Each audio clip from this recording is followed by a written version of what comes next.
have here, these are your allies from the Midwest, the East Coast, the South, and the West Coast, of course. My name is Martinez, and I am a policy advisory. I'm on the policy advisory committee for Coalition of Supportive Housing. I am also the founder of We Are Not Invisible and Fresno Homeless Union out of Fresno, California. I would like to welcome you guys all for Voices for a Change, advocacy to help end homelessness. On our agenda today, we're going to speak about our work that we do. We're also going to do a committee panel, and you might want to write some of those questions down now, because if you're like me, you'll forget. Also, we will be breaking into small breakout groups, showing you how to craft your story by using your own story to make a powerful change. Our mission at CSH works to advance affordable housing, aligned with services as an approach to help people thrive. We do this by advocating for effective policies and funding equitably, investing in communities, and strengthening the supportive housing field. One thing I want to start with you guys to wake everybody up, if you're not up already, is this something that I learned at a protest, and it's called a slow clap buildup, so some of you might know what it is. But I want to explain how I perceive the slow clap buildup. When we come together, our collective voices create a symphony of strength and determination. In moments of unity, whether at rallies, protests, or public gatherings, we amplify our impact. Each shout, each chant is just not a mere expression of frustration or even agreement. It's a declaration of our shared commitment to a brighter future. This collective energy embodies resilience, compassion, and empathy, reminding us that we are not alone in our struggles. It is a warrior's cry, echoing the sacrifices of our ancestors who fought vigilantly for justice and equality. Their legacy fuels our passion and empowers us to stand strong for those who cannot, our elders, the sick, our children, and our beloved planet, Mother Earth. Together we become fierce advocates for a change, and we, in our united front, sends a powerful message that when we work as one, we can move mountains and create a world where everyone thrives. Let us harness this strength, drawing from our shared history of dreams, and continue to fight for a just and compassionate future. So what I'm going to ask you guys to do is go along with me, and it's a slow clap build-up, and then we go faster and faster and faster, and this is us being unified together, because there's no change in our world without unity. So let's go ahead and start together.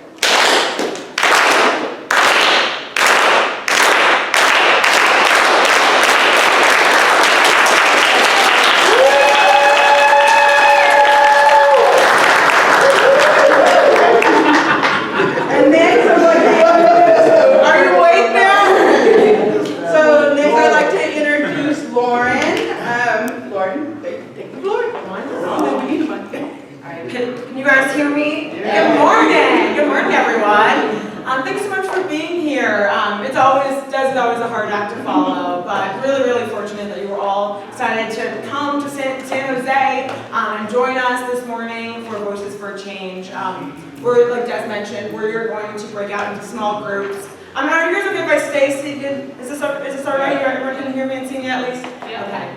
As Des was mentioning, we're going to be in small groups and really focus on crafting your story, how your voice can be used to power change wherever you are, whether that's East Coast, West Coast, big city government, small government. Your voices have so much power, so we're going to work on that together and how you can tailor your story to make impactful change in your communities. So just wanted to share a little bit about the work that we do at CSH on our California State Policy Advisory Committee. We, as a California policy team, work to advocate for affordable housing solutions, supportive housing solutions that we know work to end homelessness. And so as a committee, we work to incorporate the experiences of people with lived experience into our policy work, making sure that our advocacy and our policies and our implementation are people-centered, that they're equitable, and that no stone is left unturned when it comes to housing solutions. And so I have the privilege of working with these incredible people on a consistent basis. And so, Dennis, if you could go to the next slide for me as well. So if we think about who is the California State Policy Advisory Committee, and I realize I did not introduce myself. My name is Lauren Turner. I'm Policy Program Manager on our California Policy team. This is about half of our fantastic committee. So we have 4 CSH staff on our California Policy team and 6 consultants with lived experience of homelessness. And together, there's about 10 of us. We are the California State Policy Advisory Committee, and we do both advocacy work to advocate for new and emerging policies at the statewide California level, as well as implement and make sure that after bills are passed, that they are, again, being implemented in a very accessible way. And so, Dutch, if you go one more slide as well, we'll zoom in a little bit closer to what that work actually looks like. So here we are at the top. This is our California State Policy Advisory Committee. And we do we advocate for new programs and funding for existing programs, as well as, like I said, to make sure that new bills, as they are passed, are implemented accessibly. And so we do that in partnership with other, with statewide partners and providers at a California statewide level. So for one example here, at the bottom left corner is the Bring California Home Coalition. And the purpose of that coalition, one of their big goals, are to ensure ongoing statewide funding for programs. So I flew in from San Diego, and we want to make sure that state funding that's coming from California down to San Diego, if let's say it's for supportive services, I want to make sure that's not just supported, there's not just funding for 2024, but there's funding for 2025 and 2026. And so that way the service providers who work on these services, that we notice a lot of turnover, that they are being well compensated, that the programs to serve people experiencing homelessness are funded on an ongoing basis. So that coalition really works to ensure that ongoing funding at a statewide level year after year. And then we have the Coalition to End Homelessness Among Older Adults. Again, we unfortunately know that across the country, older adults are the fastest growing group of people experiencing homelessness. So this coalition works in partnership with other statewide providers to make sure that the services that older adults need are this time, attention, this TLC, specifically for older adults. So everyone in the committee here works in partnership with these various coalitions, as well as the Housing Related Community Support Standardization Committee. I know that one's a tongue twister, but that works to standardize our health care in California. So the Medi-Cal services, which is California's statewide funded program, that it's standardized. There's some new housing initiatives that have passed in the last couple of years. Again, we want to make sure that that new initiative is being standardized across California with various partners and departments. One thing to always continue to emphasize that this coalition really works to make sure that all feedback is given to, whether that's our team, to statewide partners, California Department of Healthcare Services, for example, that we are making sure that the feedback and the experience of people with lived experience is being implemented in all facets of our policy. So for example, we this fall have been working to better connect older adults to some of these Medi-Cal services. There was a big gap that we noticed. This committee was so beneficial to have the expertise of people with lived experience to say, what are some of those gaps and challenges? Why are older adults, if we have these services, why are we still struggling to get people connected? So as a committee, we talked about what are some of those challenges. Someone said, transportation. Older adults have a hard time being able to find a way to get to their doctor's appointments. And so from a policy perspective, what can we do to ensure that older adults have the ride to where they need to go? That about building trust with service providers. Again, when we talk about turnover, what do we need to do from a policy perspective to ensure that there's training for case managers, to make sure that they're being well compensated, what that looks like in terms of building trust and community, more peer-to-peer engagement. So the feedback of, I hear my timer, more feedback is being implemented on all fronts. So this committee has been just so impactful. And so what we want to do again in this small group is to utilize your voice and your power and how you can be a part of policy change no matter where you are in the U.S. And so that will take us to our annual Advocacy Day, which is a chance for advocates and people who are passionate about housing solutions to come to the California state capitol in Sacramento, which is not too far from here, to be able to meet with legislators, talk about some of these issues that we know are so important, and to bring attention to that in person at the Capitol. So I'll pass it on to Dennis to share a little bit about Advocacy Day and how you guys can get involved. Good morning. Good morning. Good morning. Good morning. This ain't no funeral, all right? We have a conference, okay? Do this for me, please, just so we fly a little higher. Just repeat after me. Your God is your God. Your God is your God. One more time, a little more gumption, okay? Your God is your God. Your God is your God. I feel strong. I feel strong. Let's get it on. Let's get it on. Yes. So guys, my name is Dennis C. King, and I'm a peer advocate and health navigational specialist with the Skid Row Housing Trust. But outside of that also, when I had gotten that job, I got invited into the CSH program. And I'm with the Corporation Support of Housing. They believe in much, in me as much to be on the advisory board. My program manager in the back is Jess. What's up, Jess? Say it right. Right there. She's trying to hide, but we all in this together. We all gonna roll this boat, y'all. You know what I'm saying? Everybody will go, you know what I mean? But then also, I'm also the California State Policy Advisory Committee. This is my crew here. My program manager is here is Lauren. And then the person that even got me involved with this, I just want to put on Front Street, is Ann English too. She first interviewed me when I joined this crew. And I love her, and I love the fact that she got involved in advocacy and also this legislative work. You know, I'm kind of crazy too, just stay with me. December 7th, 2007, I crawled into the Salvation Army, tore up from the floor, looking like glass and was throw up. I was getting on the streets of Crenshaw and Slauson, for those who know the hood. There's an Arc and Shell station there. If you drove your car up, I'd ask you, can I do your tires or your gas? Because I was an alcoholic and crackhead. Well, my daughter was on the 40 bus going to Crenshaw High School. That's my background. December 7th, 2007, again, I walked to the Salvation Army. So on a happier note, next month, you guys, on the 7th, I'll have 17 years clean and sober. It's gonna be God. You hear me? 17 years, man. You hear me? I just got a chill in my neck. Now, they all can tell you the brain hasn't landed, but it's orbiting. You know what I'm saying? You hear me? I still need a lot more work.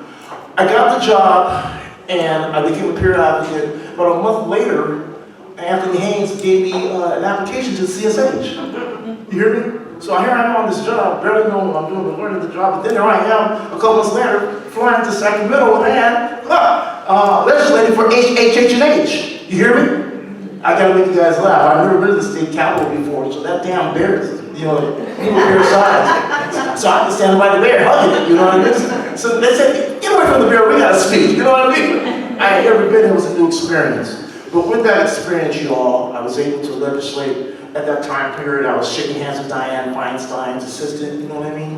And the CSH program and the protocol they had, they taught us how to share our story in 2 minutes, 3 minutes, half-hour, different intervals. When we were at the state capitol, we only had 3 minutes. So I just told my story, y'all, like I'm doing right now. And that's all I do. You hear me? But yet here I am going to these different little entities. I'm in front of you guys, you know, sharing my story. And pretty soon a lot of you people here will be doing the same damn thing, sharing your story. I'm here to share my experience, strength, and hope.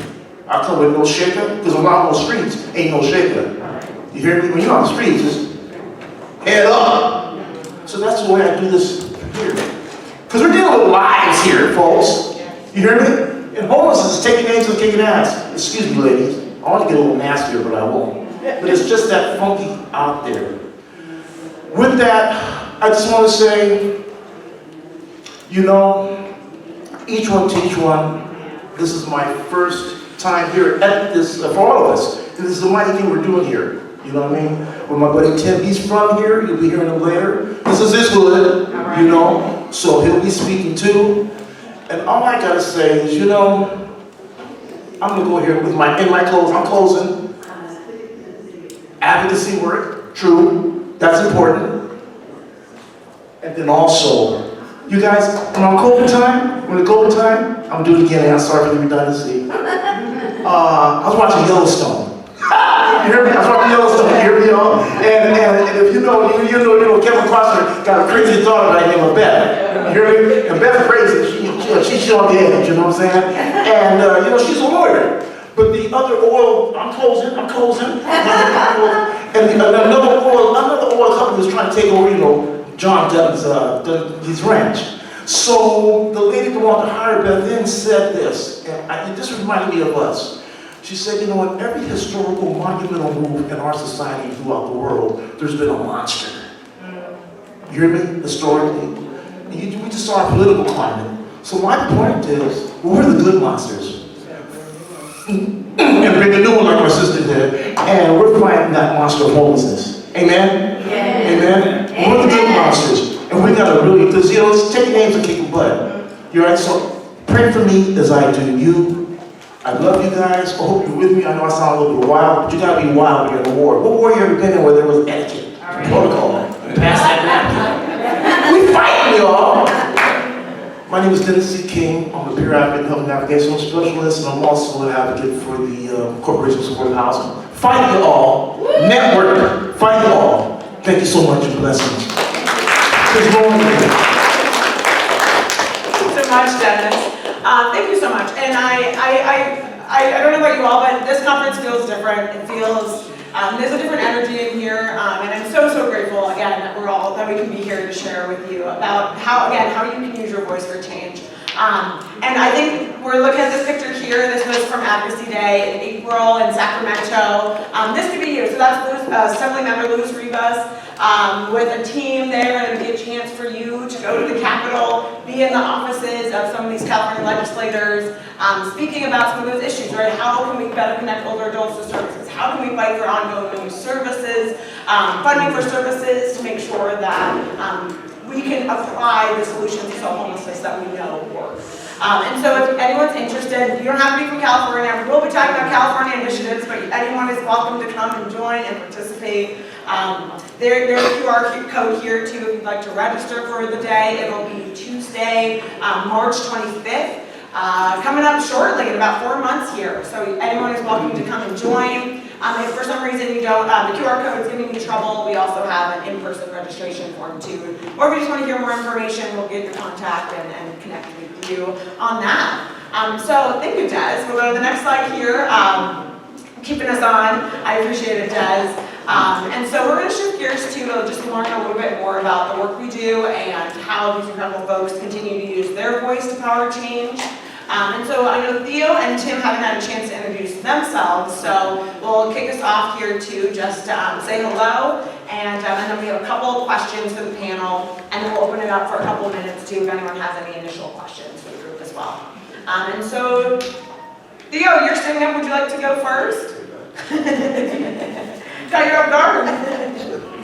Just if you want to say your name, where you're from, and how long you've been working with the committee. Yes, good morning everyone. My name is Theodore Patton. People here call me Theo. I am from Los Angeles, California. I'm a CSH Speak Up graduate, 2019, and I have been with CSPEC for 3 years. I shouldn't say acronyms, but it's California State Policy Advocacy. Thank you for I feel so special just being here with you all today because to me this is a monumental moment in history right now. Like I look at this as a monumental moment in time. My name is Heavin. I serve on the California State Policy Advisory Committee with the Corporation for Supportive Housing. I also, like I said, I have many years of experience with homelessness, but I also am on the COC Leadership Council, Governance Committee, Monitoring Evaluation Committee. I developed and I'm the chair of the Lived Experience Advisory Directive, and I'm also on the Community Action Board, and I'm an advocate. I'm in the fight. I'm in there to win it. I'm a winner. That's right. I also DJ a radio show on Sundays as well. Any means and strategy, guys. Any means and strategy to get the message out. I'm telling you. But the first question is, what has been your most impactful advocacy experience so far with CSPEC where you used your voice for change? So, would you like to start us off? There's been many, but I just love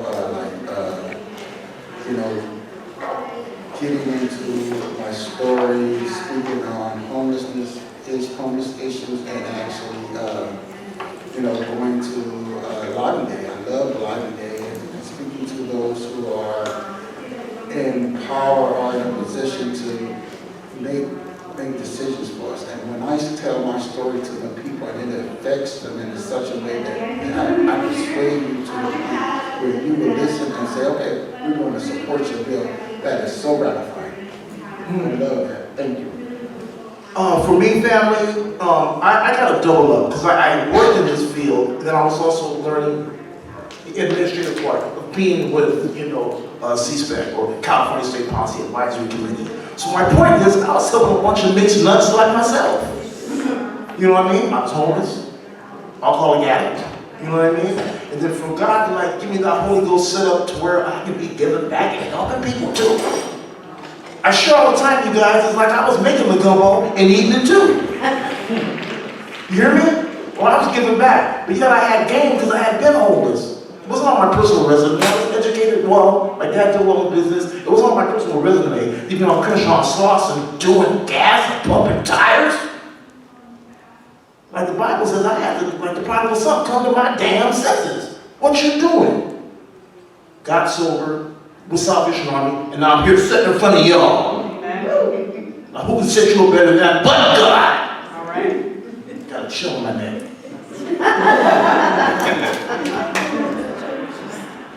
That's a hard one to follow, man. So my most impactful advocacy experience so far is kind of a tough one, but I'm gonna go with the last advocacy day during April when we went to go oppose SB 1011 and advocate for some other bills. We formed in these different groups, right? And by the afternoon, everyone had lunch in the afternoon, so there's only me and one other person with me in our group still. And then we just happened to meet with the co-author of the bill. The only senator we actually got to meet with, Senator Murillo. And she was the co-author of the bill, and I'm like, wow.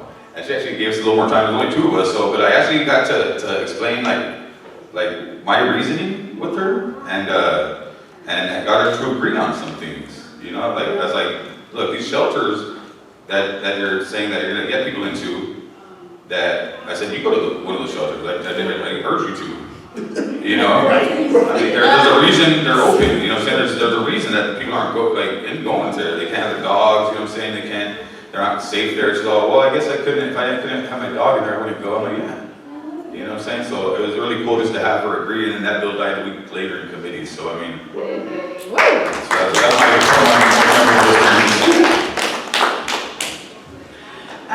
yeah, I'm a new baby to the group, like Tim, so I think it's coming up on a year.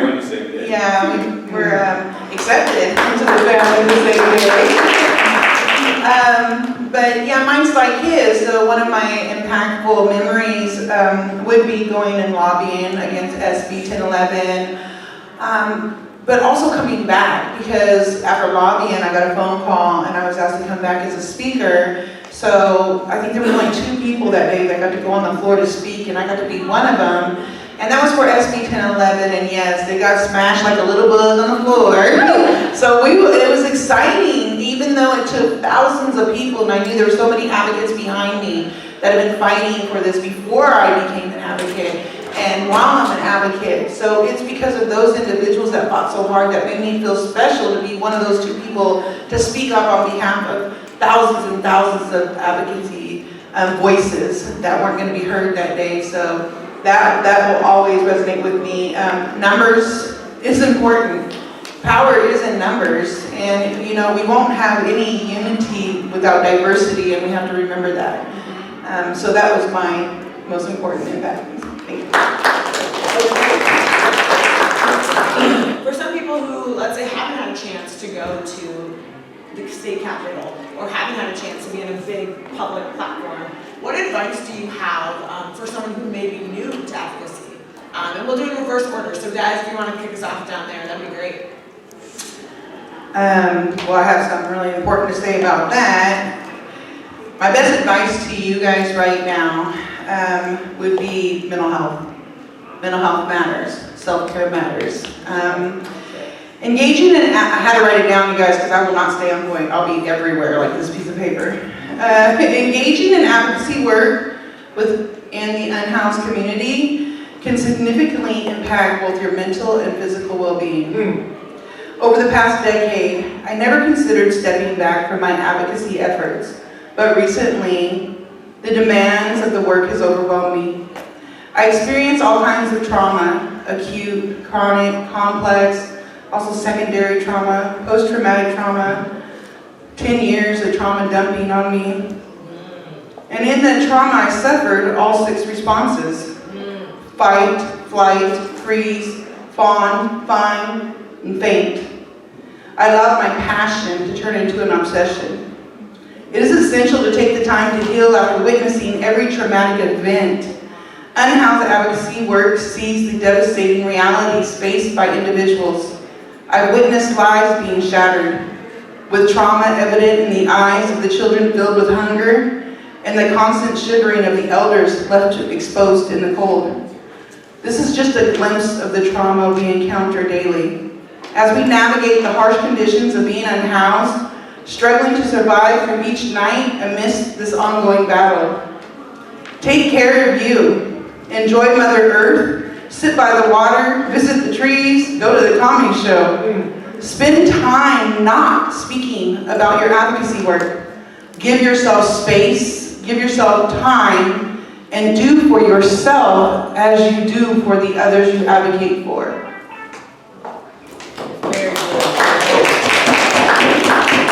Remember, if you guys ever go to meet with these senators and lawmakers and stuff like that, just don't, remember this, they work for you.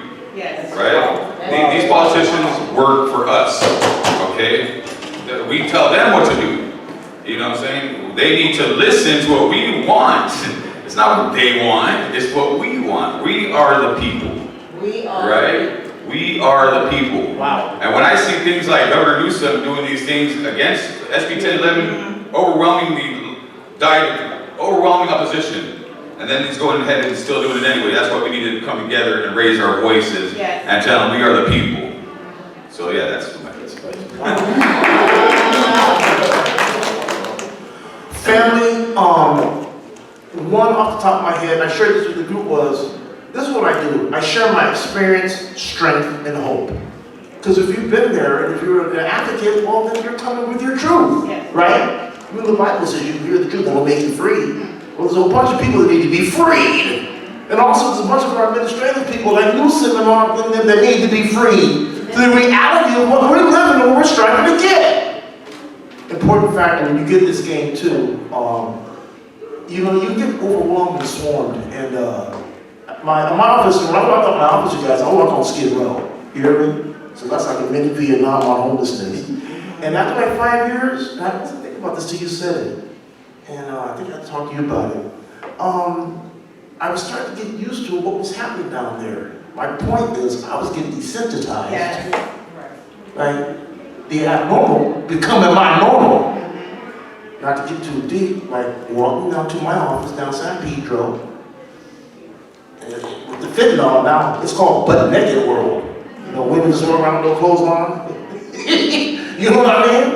And when I was walking to work, and she was actually bathing out in San Pedro and Fifth, broad sunny daylight, like 8:15 going to the office, and I passed by, not gawking, because I wasn't my type of, I don't get down like that.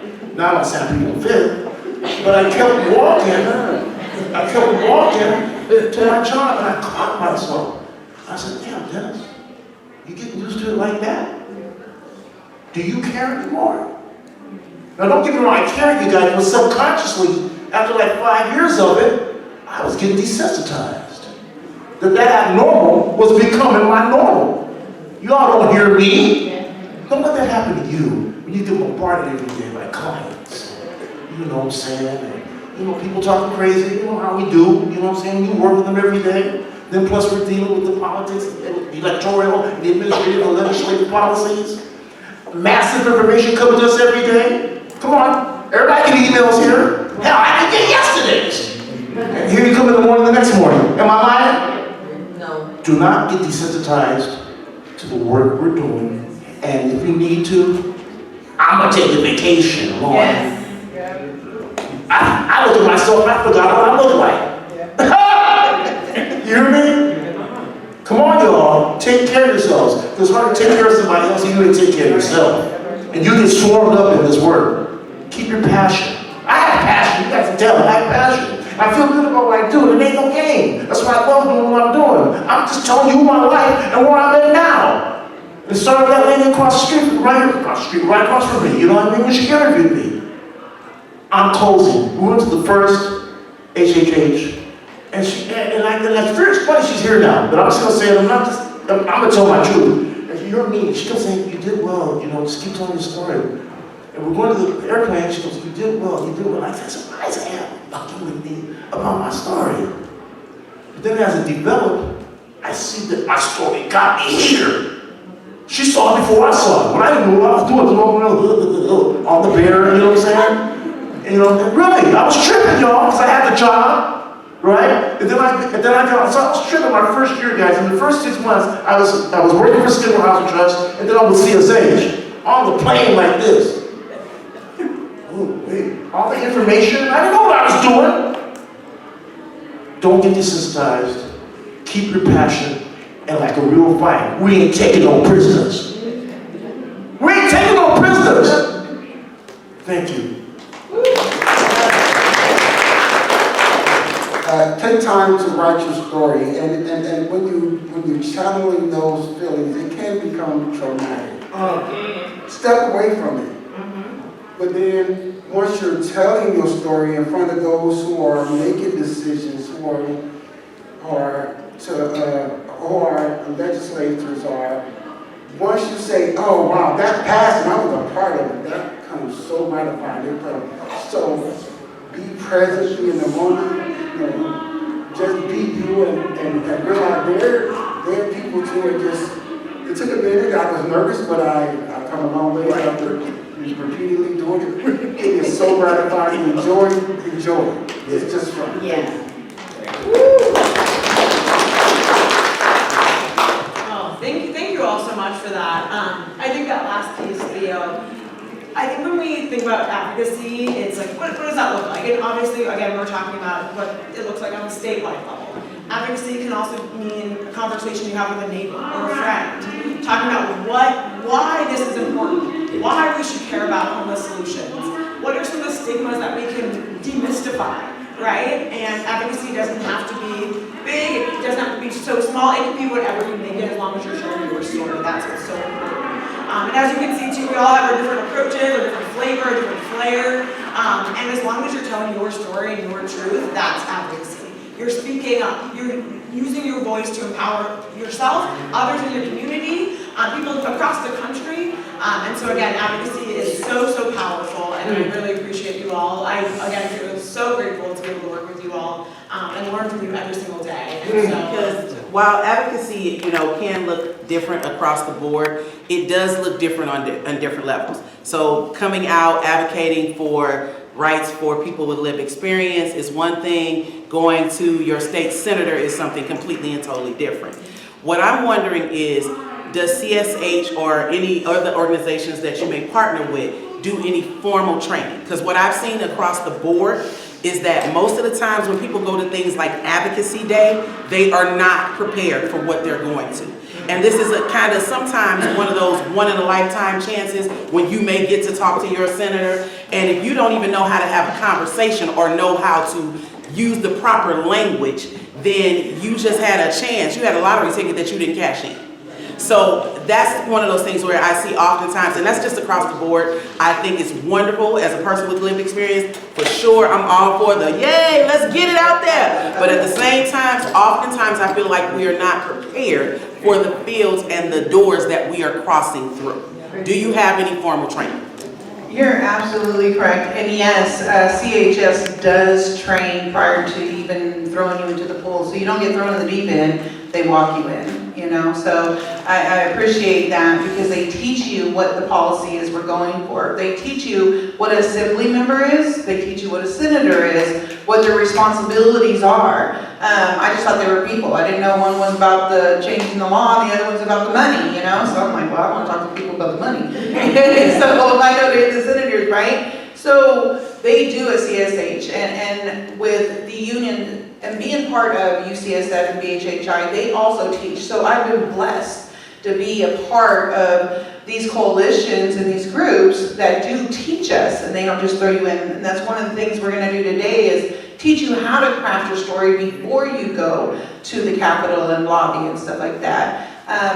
I have learned to build that with the Fresno Homeless Union back in the town. Fresno Homeless Union, they're learning everything that I learn, I take it back to them because I want to know what I'm doing. I want to know what policy that I'm changing and why this policy means so much to me. Instead of saying I'm standing for SB 1011 and you ask me what it is and I can't explain it to you, it makes no sense. So it's important for us to know what we're fighting for because once we do, you get more like amped up. I do. I'm like, yeah, let's go do this one. So Yeah, they definitely do offer, we do a lot of training and stuff like that, leading up to the events, and then also, I think one of the most important things is just knowing what the ask is. You know, we gotta know what the ask is when we're going into these situations, and so we learn that too. I mean, and that's what we're here today to do. We're gonna have a little work group later, and we're gonna try to make sure that everyone is also educated on these things. So. I just want to emphasize the CSH course that I took, because I took the course in 2017, and it was a year at the time, and we met once a month. So I'm learning about, again, legislation, senators, you know what I mean? Because, you know, when we go there, we get to know what the hell we're talking about, you know, and I didn't know anything. But with the learning process, and then the people that are there, like Sharon Rappaport, she's got, like, I call her, I want to use her brain like a sponge and I squeeze it out. On all those laws, you know, this is a lot at first, you guys, you've never done it before, you know what I mean? And I was really happy to take that course. So when I was going up there, even when it was a month and a half, 2 months in the game, I had a little bit of knowledge. And then when they said, we're going to get next year, and I'm going to watch. Well, this is the financial aspect. Because sometimes you want to pass it, it just takes so long, and we keep fighting, and we, you know, to pass the law takes a minute. Then we got the financial aspect, if it does get passed. So it's like a drudgery, but we got to keep on pushing. Persistence is the key to success. And you're going to learn in CSH and in this game. Yeah, I did take the course, and it is in my story, which I'm going to speak on next. It's called CSH Speak Up program, and I did graduate from the one-year program. And not only that, they teach you, as my colleagues here spoke on it, they do teach you before you go into advocacy. They teach you, how to craft the story. They teach you about different deals, propositions, and then how to what we're there for. So they do all of those things and much more that we're not even speaking on. CSH is a great program. I mean, they do all type of other trainings and how to offer everything. So I don't know what area of the state you're in, but they do have CSHs across the country. So it is a great company to connect with. Thank you. Thank you all. And CSH too, we do a lot of trainings, a lot of TA and training, so always can plug into some of the trainings and online recordings of webinars that we host.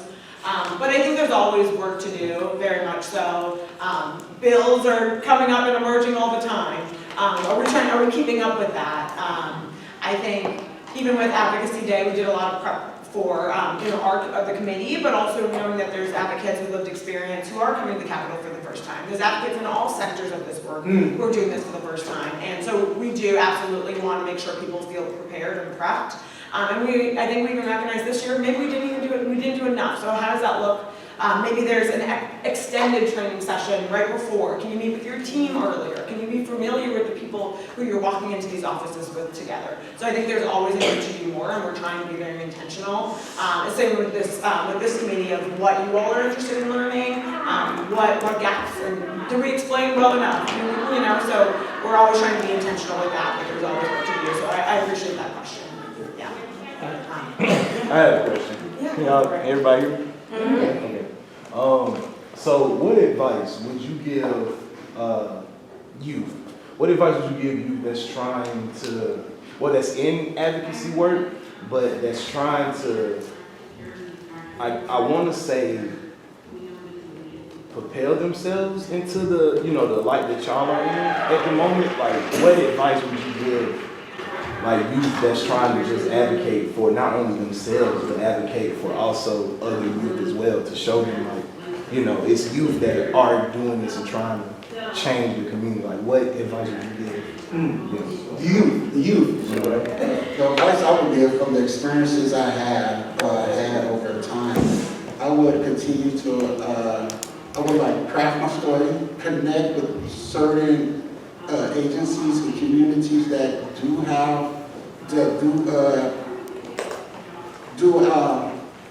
deal with you, you know, and again, connecting with the right places. CSH is a great place to connect with. Do webinars, participate in Advocacy Day. You can never get enough training.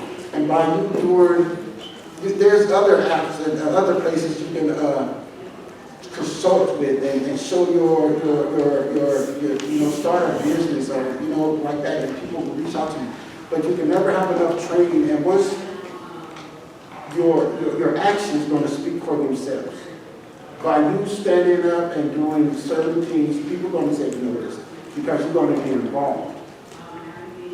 That's what I would suggest. But the brother emphasized youth. When you said youth, it makes me think about our veterans too. You know what I mean? Like in the Hollywood area, you have a lot of youth that's running crazy and wild all around the country. You know, Hollywood, they're going crazy. They might jack you, be 12 years old. But I do want to say, my quick answer is this: if you find any youth that are interested, snatch their asses up. Because they're youth. You know what I'm saying? It's not like you know, I can go to 10 hey, how you doing? You know, they're crazy and young. Snatch them up. Snatch them. You know what I'm saying? And take them to some programs where they can start getting it. Because their mind is so undeveloped. The streets already tore it up. And they're getting high and doing stuff that they do on the streets. Yeah, snatch them up if you have any youth that's interested or just want to smell it.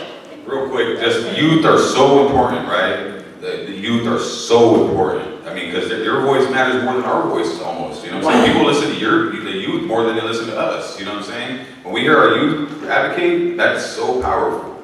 So yeah, I encourage that for sure. I would say definitely always mental health matters so much to me, you know.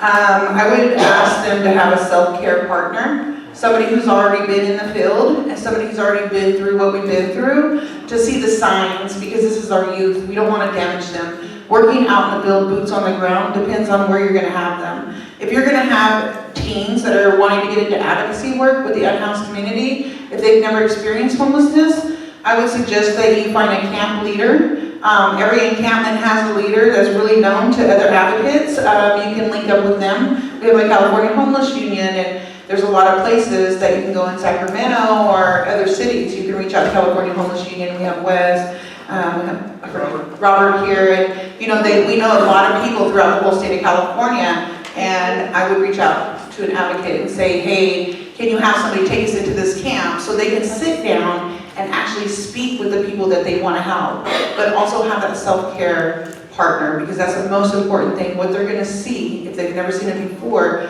could be traumatizing. So understand the individual. If they're already going through depression and some type of mental health, I would suggest for them not to go out into the field yet, but to learn from other individuals inside. Mentorship, yes, but definitely don't tokenize them, don't exploit them. If they are individuals that have experienced homelessness as a youth and they're going back out there to teach, give them a little something in their pocket, you know, a $20 gift card or something that's a cash card or something, not something where you want them to go, like Burger King, McDonald's. I might have to hike 4 miles to go there, right? So just a $20, $25 Visa card, you know, something like that. All right, my time's up. Have you ever ran into tokenism, and how do you avoid it? How do you define it? I've found with a lot of boards that I've been involved with that they want to hear from lived experience, but they don't really want to hear from lived experience. They want you to tote their narrative. And how do you avoid that in advocacy? I think it's hard to avoid that. You know what I mean? I sit on a lot of councils, and there's a tokenism that goes on, especially like with our people like on district supervisor seats and stuff like that, and it'll even be like 4 against 1, but it's still like everyone's like there'll be 50 people at a meeting, and only 2 or 3 people raising their voice. You know, can we all? If everyone just raised their voice, you know, there's that fear there. I guess there's that fear. You know what I'm saying? No one wants. They want to be all this. Speak your truth. Yeah. You know. Instead of what they want to hear. Right. So I always, no matter what, I always make sure to make a point of voicing my truth. You know what I'm saying? And making my voice loud and clear. And what is right is right. And my backing is always based on my higher powers, like speaking through me, and what I feel is right and know is right. So yeah. Yes, I have experienced tokenism, probably about the first 7 years of advocacy work, because I was so proud to be, oh, that homeless woman, you know, she's gonna come speak for us. And, you know, they had me spill all of my trauma and share my trauma with strangers. And at the end of the day, I'm going home. You might have fed me dinner when I was there, but what about when I'm going home? What about a little bit of extra something in my pocket, something to make me feel good for the trauma that I just shared with you? Because that's private trauma. Maybe I didn't want to share it, but they told me it was gonna make things better for us homeless people, right? So I did it, and I did it. Even the city council members will use you. The board of supervisors will use you. They'll make you feel like you're this special homeless person. Come to the meeting and speak on it. Well, what are you gonna put in my pocket is what I ask them now. Today, I am not gonna come speak for my city or my county unless they're gonna put something in my pocket, because they're taking home $250,000 a year. Wow. You got me messed up to not say, hey, I'm educating you, I'm giving you free advice. My advice is not free no more. All right. You know, like, you're calling me for the experience, for the expertise, so pay me what you owe me, because I am worth something, because that's why you're calling me and nobody else. So you guys are important. Your lived experience is important. Never allow anybody to take your story and just use it.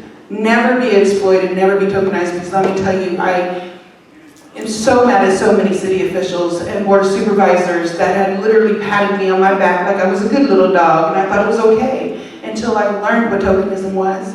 And now it made me so upset at every single one of them to smile in my face and know that I can stand there today and tell them, like, what am I gonna get? My time is important, you know, so. I've been with CSH since, I graduated from there from 2018, and been with CSH since. I can't emphasize enough how great of a company this is. This company, it makes you feel, it involves you, it makes you feel like you're in the community. It accepts you, you don't feel left out, and you don't feel tokenized. I cannot speak enough on this company. I really can, and I don't understand. Other companies have probably did that without a shadow of a doubt. I know they have. But the fact that I'm a little different, I have volunteered my time, hoping that it make a change. I don't do it as often, but I still do that. Okay, I give an hour or two, even though I think I should be paid, but I still give an hour or two sometimes. So, thank you. One quick example, right, with the year course that we took. I'll never forget this. I was working, y'all, so I was working with the Skip Rouse address. But when I go once a month over to CSH, they would give us a little $25 debit card, you know what I mean? And or some cash, you know? And I'm saying, well, damn, I'm working, but they were striving to have some for our backs. And then also, for people that are on GR and SSI and SDI, if you do this work, sometimes that messes with their paperwork. We had a big discussion on that. Come on, Ann. You know what I'm saying? And the people say, well, we want this extra money too, but can we still get our GR and SSI? So they try to work around that and wiggle worm that, like the way the government wiggle worms us. Oh, you don't hear me. But yeah, can we still get this money, but yet not mess with our SSI or GR? So yeah, y'all, yeah, it's a trip. That's what we gotta do. Tomorrow at 9:10, I'm speaking in, right now, it's scheduled for Will Glen 3, Legal Solutions and Lived Experience. You know, there's more to it than that. But I'm speaking directly to what you guys are talking about right now about tokenism and how people are being taken advantage of. And I welcome, this is a shameless plug, but I welcome all of you to come to my talk on tomorrow morning. What time? Thank you. 9:10. And it's Robert? Robert, Yeah. yeah. Thank you, Robert. Yeah, and I think tokenism is huge. It's something, like you said, Des, you're giving expertise. You're not doing this on your own, but There's a These little, grants, think about it, they get a $8,000 grant. It's segment, it's like, if you don't Agenda. upgrade the agenda more Yep, of the choose agenda. It's like, I've been on boards where we've got some experiences in daycare, and it's like, no, like, I'm not okay with what you're saying, but I can't say that because then I'm. Mary had a same thing on the board, she is the same thing that you experienced. Also like the board I chaired and created, me and like usually my co-chair, we create the agenda and everything. We do. You know what I'm saying? So that's really important. just want to be here to create structure, but wanting it to be driven by the things that you all care about that you want to accomplish. And so as we transition from kind of a little bit of the panel, we want to shift into how you can use your voice to power change. And so finding your why. And again, we have people from all over the U.S. here. And wanting to just find a way for you to use your story. So I'll shift it over to Theo to share a little bit about finding, knowing that you are the expert and finding what motivates you to come to this work. Again, hello, my name is Theodore, Patton, and I'm a graduate of CSH Speak Up program, LA, as we were speaking earlier. It is a one-year program that I attended, a training course that allows tenants of permanent supportive housing to develop skills for leadership, public speaking, storytelling, and storytelling for policy change and advocacy. I am a member of CSH Tenant Knowledge and Change, TKE, advisory board along with TKE. I am a committee member of BCH, Bring California Home, CSPEC, California, CSPEC, and the COLAB, graduating California State Policy and Advisory Committee, and COLAB, graduating from CSH Speak Up program, has led my involvement as a collaboration with CSH Intensive to promote quality supportive housing from a tenant-centered approach. I also attended a myriad of colleges and training courses that addresses homeless prevention. This is a small window into my life story. What I didn't tell you that, because I am a person with lived experience, I had the opportunity to participate in Lobby Day. This is a planned event where people with lived experience get to tell their story through legislation.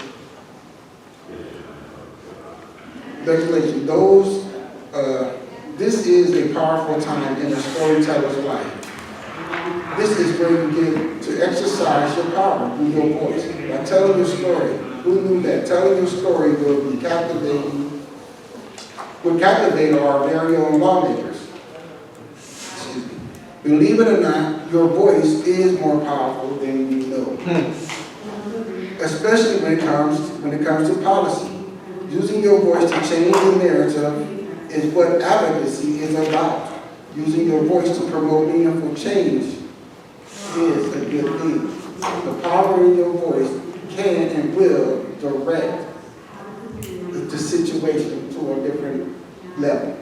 Thank you. My name is Theodore Patton. Your voice is really powerful. We used our voice to cast a vote. That was our voice in a different manner of speaking. So our voice is very powerful. This is finding your why. And this is something I'm going to go down the bullet points to explain to you, that this is how you can craft your story, or the reason why you should, the things you can use to craft your story. First one, let people in power know you care about the unhoused and want solutions that work. Create relationships with policymakers, homeless advocates, and your community. That's what I was telling you earlier. You know, this, forgive me, the guy over here and asked that question. You know, these are some things that you can use when you're talking or when you're advocating for yourself, but this is something good.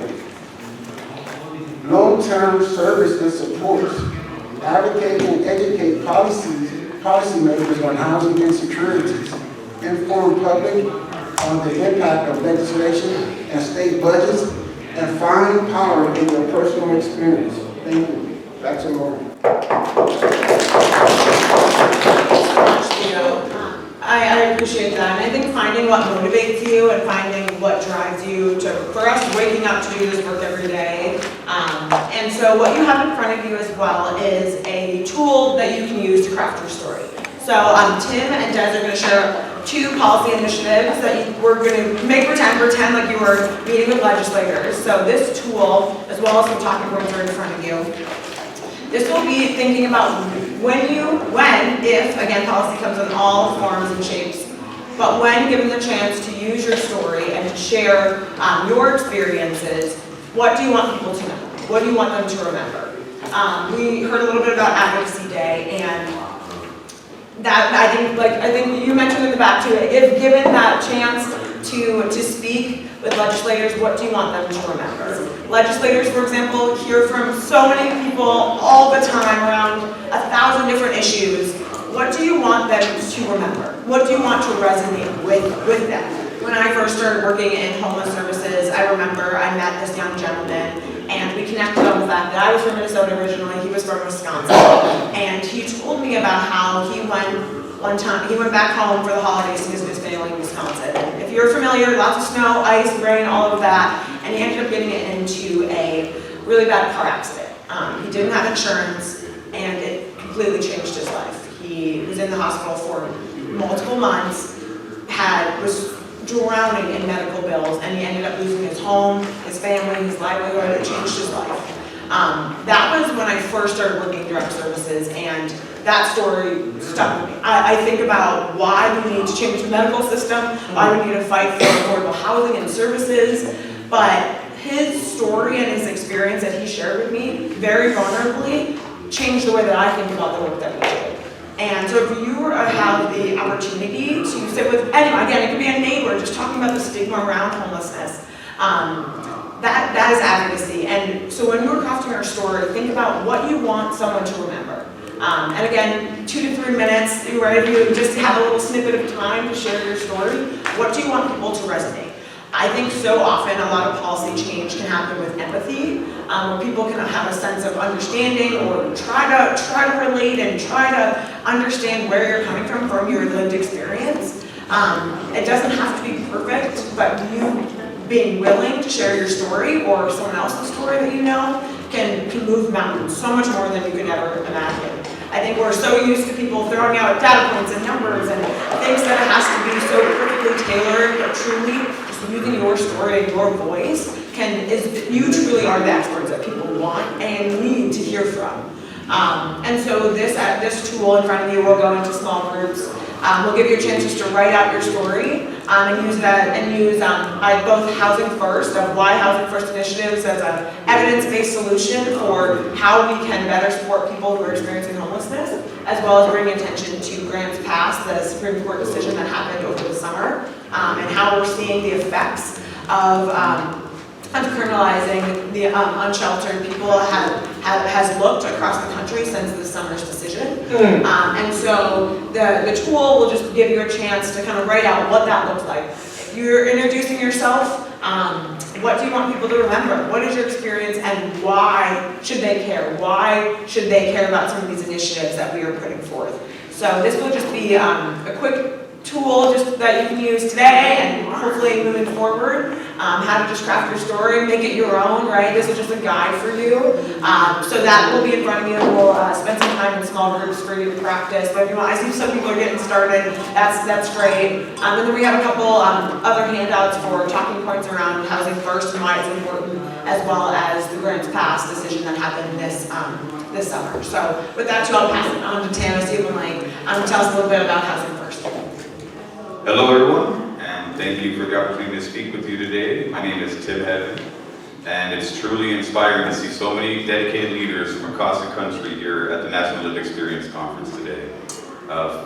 For many years I faced homelessness, addiction, even incarceration.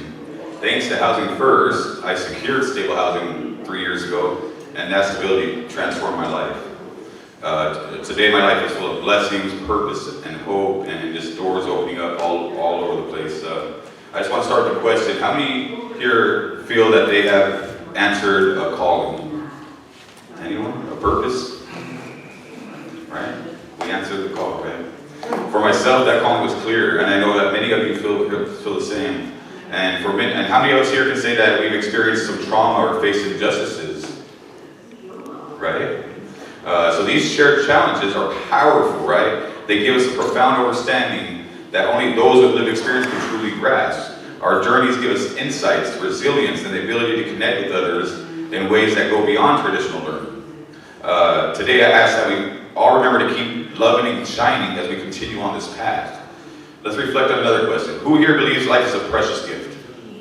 Right? Life is a gift we all share. We each have our own unique stories shaped by different backgrounds, traumas, injustices, experiences.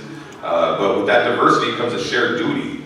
Imagine if life came with a contract, right? A contract that offered all its beauty and opportunities with just one condition, that we uplift those that are less fortunate. Would you sign that contract? Yes. Will you sign it today? So let's commit to supporting one another because there is power in community and change and compassion. Okay, so before Housing First, my journey was shaped by hardships, okay? Homelessness, a lack of support, and injustices that left me feeling defeated. I was clean for almost 2 years, working hard to rebuild my life when a traumatic event turned it upside down. A series of misunderstandings and mishandlings with the government-funded program led to my 3-month-old son being taken from me without due process, without a warrant. The trauma and despair for this loss became overwhelming. Suddenly I was unhoused, jobless, and deeply affected by a system that had let me down. The day-to-day survival became my focus. I bought an old RV just for a roof over my head, even though it couldn't run. I found refuge at an encampment during COVID, and even though it's temporary, this experience showed me firsthand how our society often fails those who are already struggling. We face stigma and discrimination daily, not only from the community, but from law enforcement as well as city officials. Many people take simple things for granted: a shower, clean clothes, a place to sleep safely. For us, these were daily struggles that consumed our energy.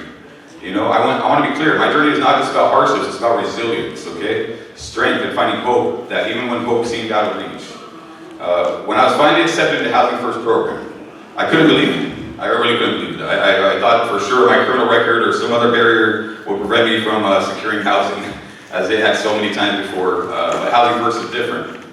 They removed the barriers that had once seemed insurmountable. They didn't ask me to be clean and sober first. Instead, they provided me the stability I needed to work on my life in a safe, supportive environment. Housing First is all about removing any kind of barriers that would have previously prevented people from getting housed. Evidence-based practice. Anyone ever heard of terms like housing ready? Yeah. Right? Housing First, like Housing First and harm reduction work hand in hand. Housing First isn't just about providing shelter. It's about treating people with dignity, meeting them where they are, and offering consistent support. It's about helping individuals build lives worth living through harm reduction. I learned the real change can't be forced. It comes from within. When individuals are ready and supported, harm reduction offers us the tools to survive, to feel cared for, and ultimately to start caring for ourselves. So today I'm proud to say that I've been clean for 2 years, and my life has come full circle. I serve on the Citizen Leadership Council and all these other boards I already mentioned, so I'm going to repeat it, but I advocate for people who have walked the same path I once did, amplifying the voices of those often left unheard. I now work full-time in doing outreach, and I serve on several other boards as well. I just got voted onto the board of directors, so that's pretty cool too. My story isn't unique though. There are countless people out there with similar journeys waiting for a chance. Housing First gave me the stability, dignity, and the tools to rebuild my life. It is my mission to help others find the same support and opportunities. The truth is, many people experiencing homelessness have all but given up hope. But we, as leaders and advocates, have the power to change that. Let us be voices for those who have none, advocates for those who are often overlooked, and champions of solutions that meet people with compassion. I ask each of you here to reflect on the decisions we make, decisions that affect the lives of our fellow human beings. Let them be rooted in empathy and love.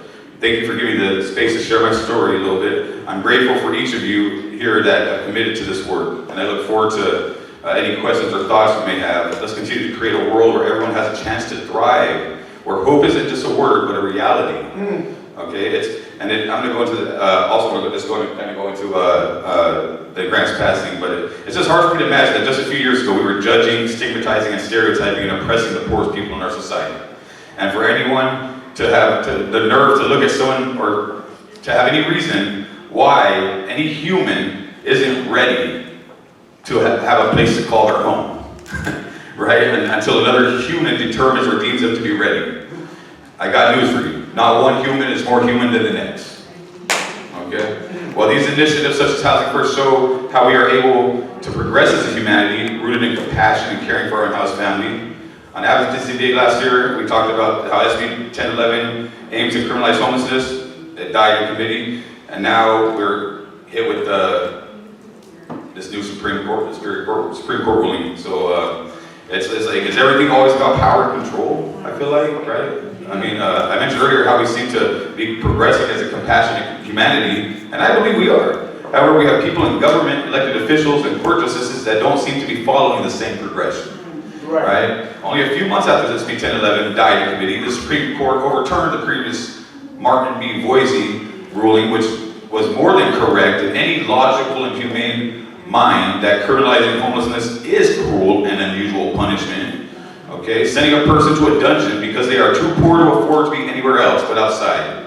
Is that not cruel, and that we find the poorest people we can, rob them of anything and everything, then lock them away if they aren't coping by using, and then if they are coping by using fentanyl, their chances of overdosing when they are released drastically increases. And so what we are really doing is, I mean, causing people to die now. I mean, I hate to say it like that, but I mean, when they're released from the dungeon, now they are even poorer than before with absolutely nothing.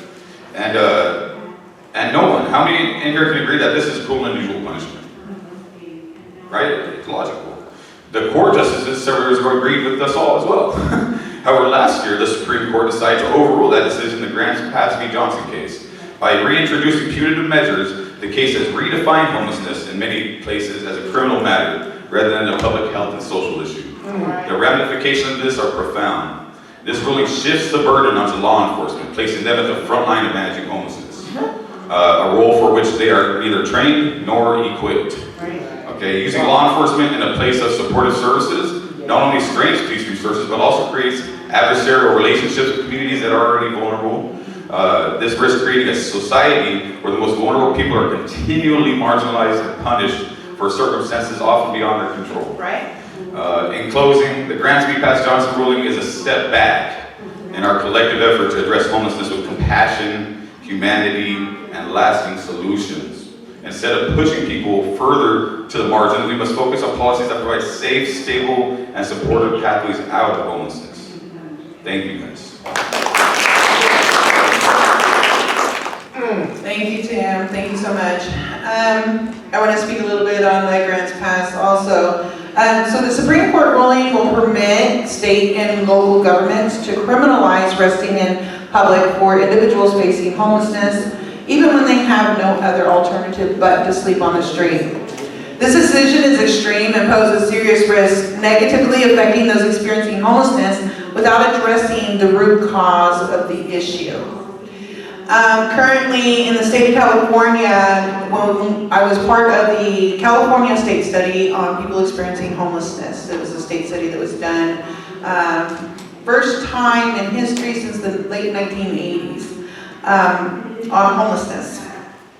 30% of the individuals that we did the surveys on had been assaulted by police officers when they were experiencing homelessness. Also, we had about 50% of the individuals experiencing homelessness became criminals since they were unhoused on the streets trying to survive.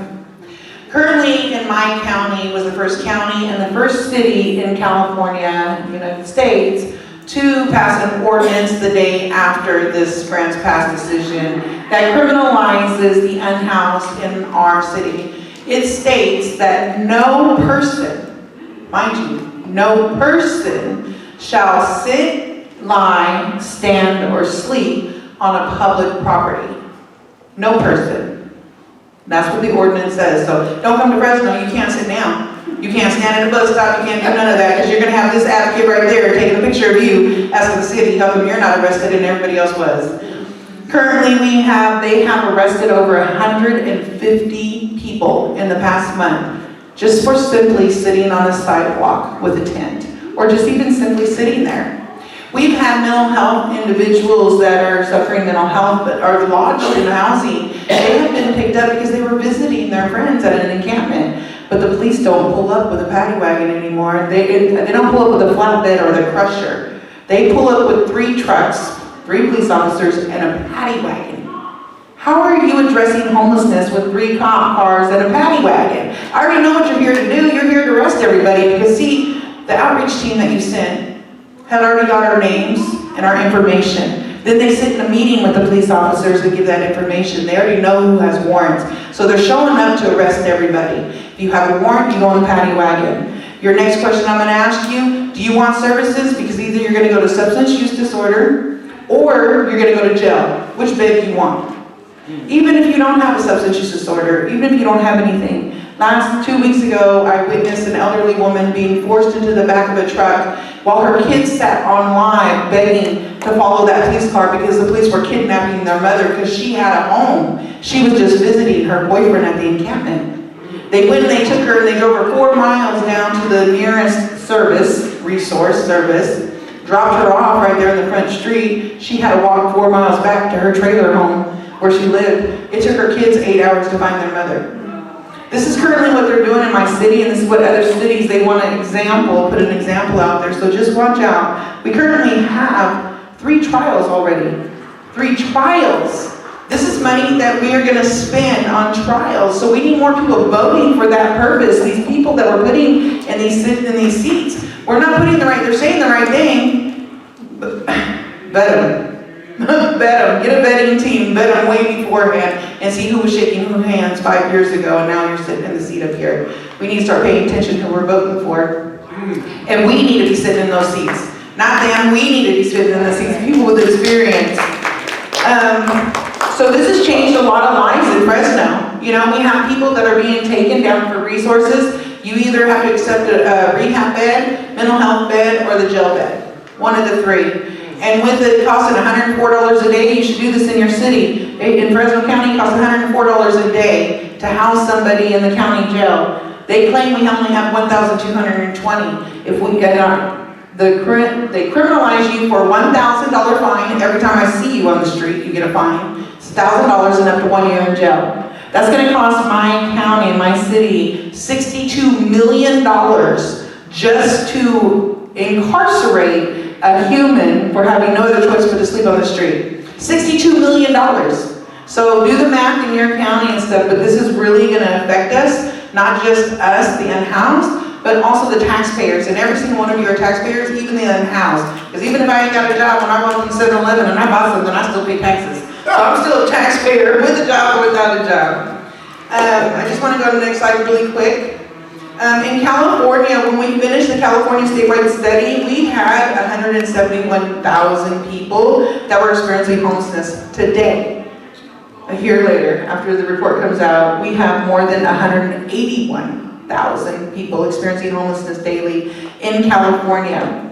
California is home to 12% of the nation's population, 30% of the nation's homeless population, and half of the nation's unsheltered population. 68% of homelessness are Californians. And let me say it again. 68% of the individuals that are experiencing homelessness and unhoused on the streets of California are from California.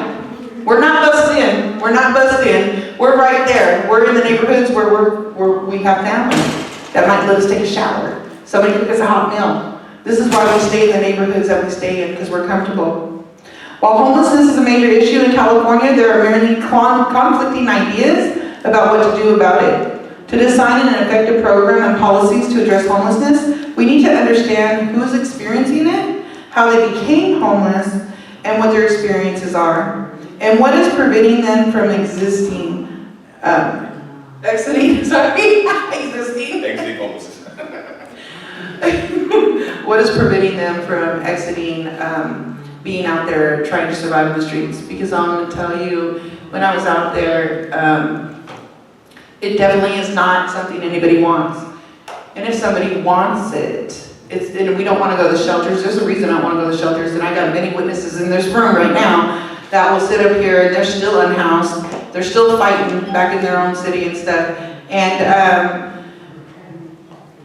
the shelters are not built for everyone, especially when they have individuals that are not trained right. So when you hear somebody say, I don't want to go to shelter, there's a reason. I have mental illness, I suffered a lot of trauma. And you don't understand the trauma that I'm suffering when I go in there and somebody's telling me to get a freaking job, like cussing at me, calling me the B word, putting feces in our food. This is what we deal with in the shelters. Getting kicked out, our punishment is for calling somebody a name, 24 hours, you gotta go sleep on the street, and think about what you said. And then you get in trouble the second time, 72 hours, I'm gonna put you out on the streets. I don't care if it's 114 degrees or if it's 41 degrees and it's raining. You are gonna be sleeping on the streets with nothing, because that's your punishment. This is what they do to us in the shelter. Then you get arrested. Then you get arrested for being on the sidewalk for that 24 hours. So I'm gonna cut it there, because I can go on and on, you guys. I'd love to speak more about this if you want to later, but we'll go to the next one. Thank you. I don't know if you guys felt it, but Des and everyone else on this panel, thank you, has so much passion and conviction in your voice, and you don't have to, it's your lived experience, and I always, again, applaud you being so vulnerable with us and with this group every day and using your voice to power change. We'd love for you to stay a little bit and just practice writing your story, take a little bit of time. So we're going to break out into little small groups. We have each of these advocates will kind of give an example of their stories, kind of walk you through how you can craft your own story, and then using either housing first, so why we should care about housing first and implement that in shelters and facilities across the U.S., or if you're talking about why we should oppose something like Graham's Paskey Johnson Supreme Court case, or what Des is seeing in the ordinances in Fresno. So using those as an example, or I just met some guy from Lancaster, Pennsylvania yesterday. If there's something more interesting happening in your area that you want to talk about and craft your story around, feel free to do that, whatever you're moved to write about. I'm wondering, what is the next step with Grants Pass? Is there hope to overturn it? What's next in the movement? Like, are there more bills that are going to be crafted to counteract it? When that happened, I was just floored, and I'm trying to work locally, but now I'm curious, like, what is happening nationally? Yeah. I know locally what we're doing in our city, and I mean, I can say this now, even though you're on live, because it's known, but what we were doing in our city is you contact your attorneys. You see who wants to work together as a team. We've got a team of attorneys that are working together to stop the criminalization. We got to start in every city and every county, and then maybe we can start to come together on a coalition side, where all of us are talking amongst each other what you're doing in your city, but we have crafted a data system. The data system is we have advocates that go out that know the individuals and ask the first name, last name, date of birth, right? We put that in our own data system. We give a phone number to the police officers that they can call and say, does Rosemary Ramirez want services, right? So Rosemary Ramirez, yes, she wants services, but see, the cops, they don't ever use it, but you give them that option to go ahead and call.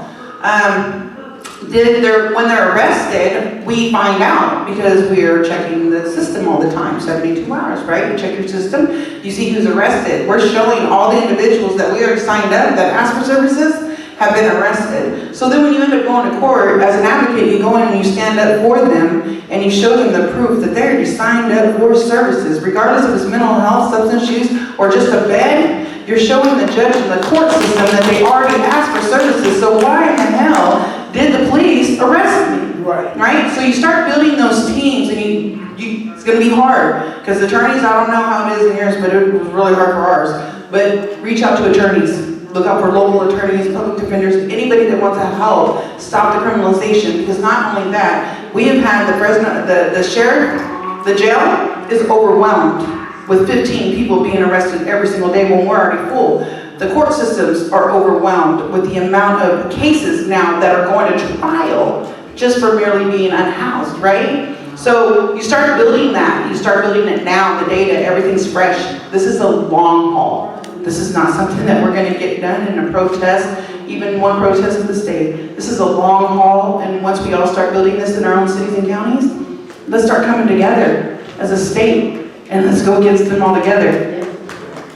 One thing I want to say real quick is one thing I am pushing for is that what they are doing is we know that the majority of overdose deaths have happened from people being recently released from incarceration. Okay, and so that's the point I think we need to push, because I think that's a really strong fight. Is if they're directly causing people to die, I mean, we can push that issue tough. But that's also why local involvement, local elections matter, right? Who we put in city council, who we vote for at the state level. It's not all about the big presidential elections that we see in the news. The local matters. Local elections matter. Yeah, up and down the ballot matters too. If we have time, whether that's today, tomorrow, when you go back home, share your story with someone. Practice and what it sounds like to go run through. What is my experience? Why do I care about some of these initiatives? So if you have time to do that today with a partner, do that. But keep advocating, keep using your voice.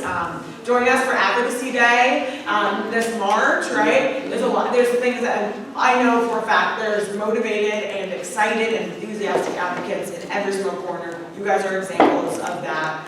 So finding your people and coming together as a coalition, you can make, your voice has so much power. And so this is just a small taste for you to practice writing out that story and what that feels like. So I know if you guys want to transition to your small tables, and we can just kind of walk people through their the tool, and on your table too, there's talking points for Housing First and for Grants Pass. So if you want statistics to put in your story of why we should care about this, that's